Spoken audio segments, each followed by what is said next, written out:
Okay, people, welcome back to another Whoosh Weekly. As always, I'm Robo, and I'd like to take a minute to talk to you about the mighty pterodon. Scourge of Jurassic Air. Is it a bird? Is it a lizard? Is it both? Scientists do not know because... what do you mean pterodon's wrong? Pteranodon? Last week we talked about the Jurassic Park Amber Collection Pteranodon, and for some reason I have a mental block in my head. I go to type Pteranodon, I type pterodon. I go to say Pteranodon, I say pterodon. I don't know. That's what goes on up here, and who knows what else goes on up here. I thought I'd just throw it out there this week, but it also segues nicely into the Mattel Jurassic Park Legacy Collection Apatosaurus. I usually stick to the Amber Collection because it skews closer to our beloved 6-inch scale, but when it comes to big bastard dinosaurs, you gotta take what you can get. In 1/12 scale, an Apatosaurus would be about, at least full size, would be about 6 feet long. We'll have to settle for this 4-foot long one to go along with our big T-Rex and Brachiosaurus. The pictures for this first showed up on the UK site Smith's with a, what was the price tag there? About £50 and expected to release in late March. I will have to name him Littlefoot since we first heard about him across the big water. Yes, I had toddlers at that time, and that is absolutely burned into my brain. Tree Star. There were quite a few McFarlane Toys DC Multiverse listings going up last weekend. Some we hadn't seen before, some we had. Something we had already seen is the Dark Knight's Dark Metal Darkfather wave. But pretty promotional shots are always welcome, right? I mean, so we can get a better look at the figures themselves. Batman is a reissue with the figure looking exactly like the one we already got, but instead of a scythe, was that what the first one came with? This one comes with a shredding axe. I hate myself for doing air guitar, so why am I still doing it? And as we learned on Monday Whoosh Live over on Twitch, that's actually Plastic Man. That is just metal as hell. Robin King reminds me of something out of Legend, and not just any legend. I'm talking about the Tom Cruise movie. Okay, we're good. I've said it before, but the Superman just seems like a good-hearted guy that found metal and just went hardcore way too quick, so he looks kind of out of place. Yeah, kind of like that. My favorite is Wonder Woman, though. If I didn't already have that iconic look stuck in my head, I would take this as that new classic that I would want to see Wonder Woman in all the time. There's just something Amazonian about this. And then for the Build-A-Figure, Darkfather, or Darkseid enters a Batman cosplay contest. But what is probably closer to the comics is Bruce Wayne took control of the Omega Effect and rose in prominence and took over the universe or something like that. Something dark. Something metal. These pictures were pulled from listings on Amazon Canada with a release date of July, but I think they went up on Target.com this morning with a release date of May. Oh, but that's not all. You know McFarlane Toys, when it rains, it pours. Remember that little leaked picture from last week of the DC Multiverse Snyder Cut Justice League Darkseid? I swear, the minute the weekly posted to YouTube on Saturday, the floodgates just... here's a bunch of other Justice League stuff. Some of these were listed on Amazon.com, but coincidentally, they all went out of stock at the same time. So I'm thinking these weren't meant to be posted yet. For the official listings, we saw Aquaman, and it looks like Aquaman. Maybe these are like those Dune figures where the likeness looks a little better in person as opposed to the original promotional pictures, but his head's kind of small, his face is kind of off. I do like the metal of the body armor, though. It's toned down a bit, but it has that bronzy, goldish color. Flash is better, but I'm not sure it's on purpose. The crazy, intricate, busy wiring all over the body wasn't painted on the figure, and I think it works in its favor. Black Suit Superman, you put anything in black and white / silver, I'm interested. But again, I don't feel like McFarlane Toys likenesses are their strong suit when it comes to live action media. I do like Cyborg, though. The shape and proportions are otherworldly and skeletal. It's a change from what I'm used to seeing here, and to me, that's interesting. I think the red on the chest is supposed to simulate the glowing red torso, but on the figure it just comes across as it just got out of surgery. Compared to the others, though, Batman looks very Affleck-y, but he also has his face half covered by a cowl. So maybe it's the hairlines that are difficult to capture, or I don't know. I just know this looks pretty close. Next up, remember way back when I said that likeness isn't the strong suit when it comes to the live action media stuff? Sure you do. It was 40 seconds ago. Well, look at Steppenwolf. This is right in Todd's wheelhouse. Some alien looking creature with all kinds of metal and intricate detail on the body, some flesh sticking out just here and down its feet. Crazy design translated into plastic perfectly. It does look like it's about to transform into a truck, Age of Extinction, Galvatron style, but that's on the movie, not on the figure. And then there's Darkseid. What happened? In Marvel, when the big bad wants to flex on the heroes, he removes bits of armor, shoulder pad, helmet. In DC, they just go full shirtless. At first I thought it was small because the original chest piece that we saw on the figure may have been removable, but then you look at the package and there's no shirt in there. Since this went up on Amazon, is this the mainline version and the shirted version is the Chase, the variant, exclusive to somewhere? There's also a few other leaked pictures that didn't have listings, like regular costume Superman and then unmasked Batman. Is that the same kind of deal? Exclusive variant Chase? I'm guessing since these went up and then were pulled down or went out of stock, if you follow the listings in the description, you can still find the page. They're waiting till closer to the movie release to give us more information. So here's all the pretty pictures, and then we find out everything else later. Jeremy Padower over at Jazwares posted a few videos this week announcing their AEW Unrivaled series Wave 6. The pattern holds that the wave contains some redos, but instead of the usual 2 this time around, there's actually 4. That is 4 and 8, Robo. You need to do your math. One hand. That's it. Tie it behind your back. The Lucha Brothers are getting another go around along with Chris Jericho and MJF. They shot this video before this week's Dynamite, and just... MJF is such a good heel. He is such a heel that he was a heel and then heel turned to be mega heel. It's crazy. To add to the inner circle, there is Jake Hager, and then rounding out the whole wave is the current women's champ Sheeta. I guess they're still trolling Britt Baker for the time being. Again, only 2 new actual characters in the wave, but as flighty as this line is at retail, they gotta reissue characters to actually get them out there. So hopefully they start seeing pegs more and more. But over in the Jazwares Fortnite Legendary Series department, a press release has been sent out to kind of clarify the Hasbro situation. Jazwares is keeping the Fortnite license, but in 2022 they'll be moving to 4-inch and under only. That means Hasbro will be doing 6-inch. Well, I guess they could do 5-inch, 7-inch, anything above 5, but you gotta think it's gonna be 6-inch. They've already solicited the Fortnite G.I. Joe Snake Eyes, and that also explains why that doesn't come out until January 2022, even though it's just a repaint of the classified figure. But if you're a fan of the Jazwares Legendary series, there is kind of a bright side. The article goes on to say that they will be releasing more brawlers throughout 2021, and they actually named Brutus, Cyclo, and Shadow Kit. I told you that kitty was evil. I told you. Hopefully they'll be able to sneak out more as the year goes on, because man,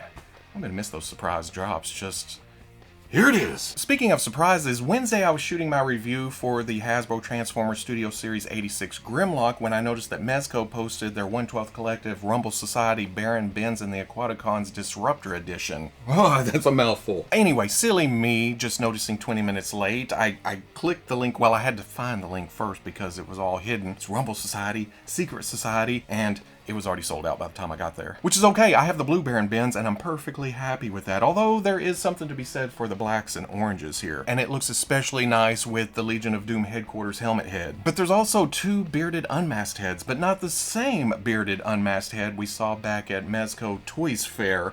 There's no jelly beans, and it's a different color skin. So, what was that? Not a bad set for $95 though. If you're interested in getting on the wait list, I've heard a lot of people do have good luck with that. The link is in the description.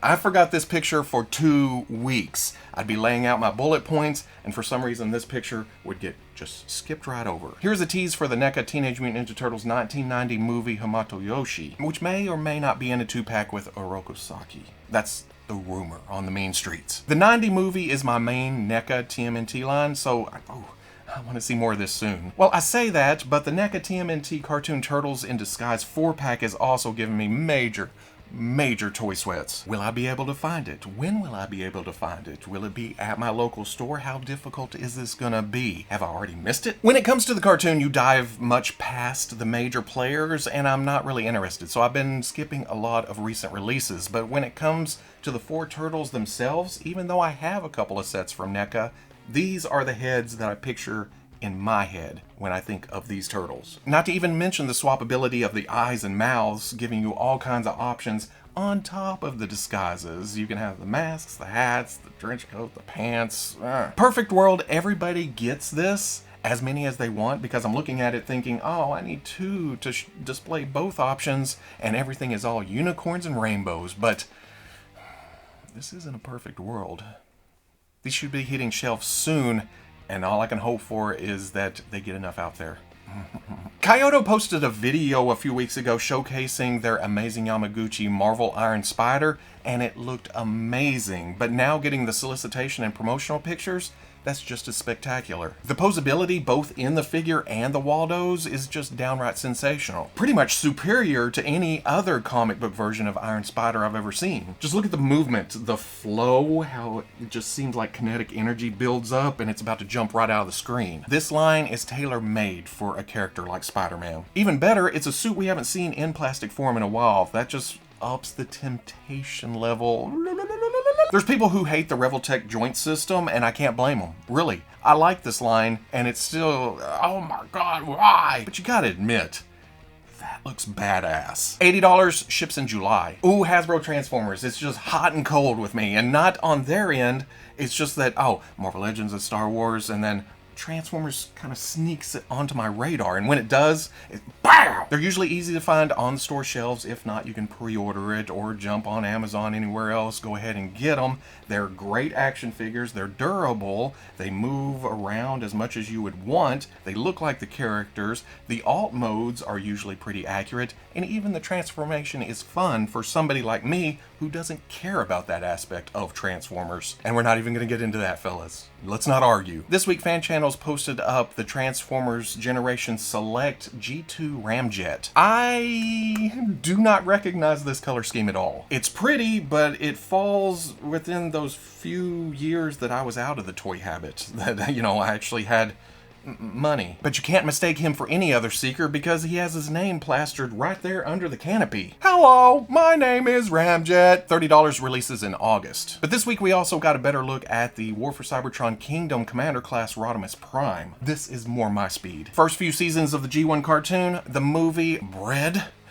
butter. And this looks great, even though it always threw me off, and this is not saying anything about the figure because it captures it to a T, but how fresh-faced Hot Rod transforms into a kind of an old and grizzled Rodimus Prime. Just the lines. But again, perfectly realized in plastic form. Being Commander class, the figure should be appropriately larger than some of the other characters, but the box is mostly going to be filled up by that futuristic Winnebago travel trailer. But it does transform into a convenient mobile gun turret.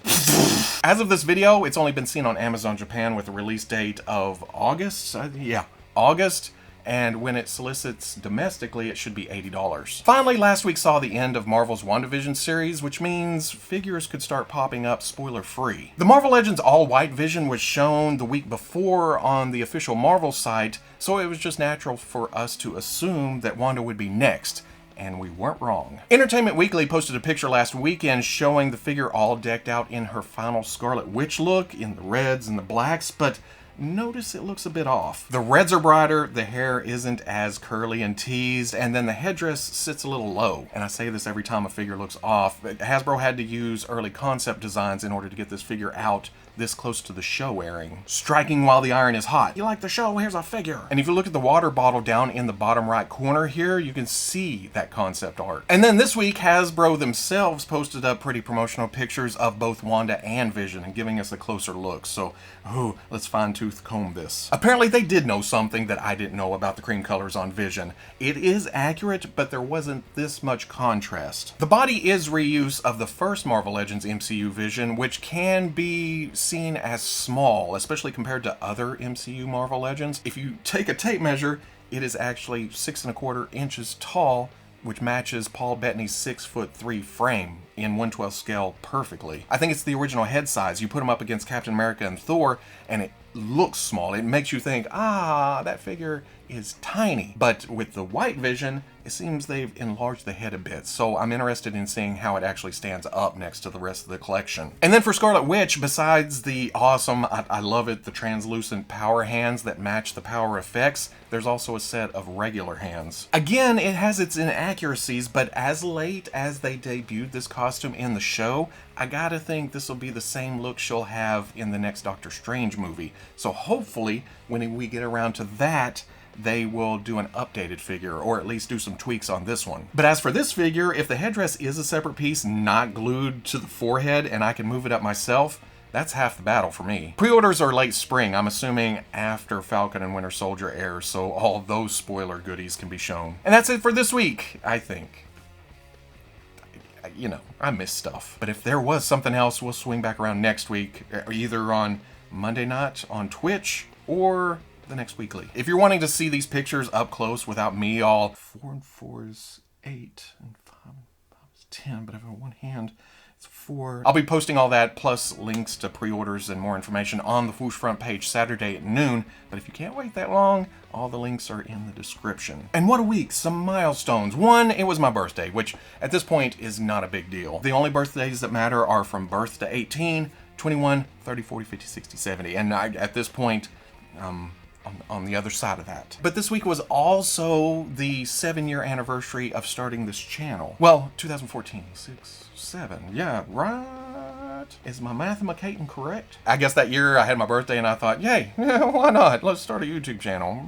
But if you look, this is also episode 199 of the weekly. Episode 200 almost fell into this big anniversary week. And it probably should have, because if you remember back to episode 99, I didn't want to hit 100 for some reason, so I went 99, 99.5. So it should have been this week, right?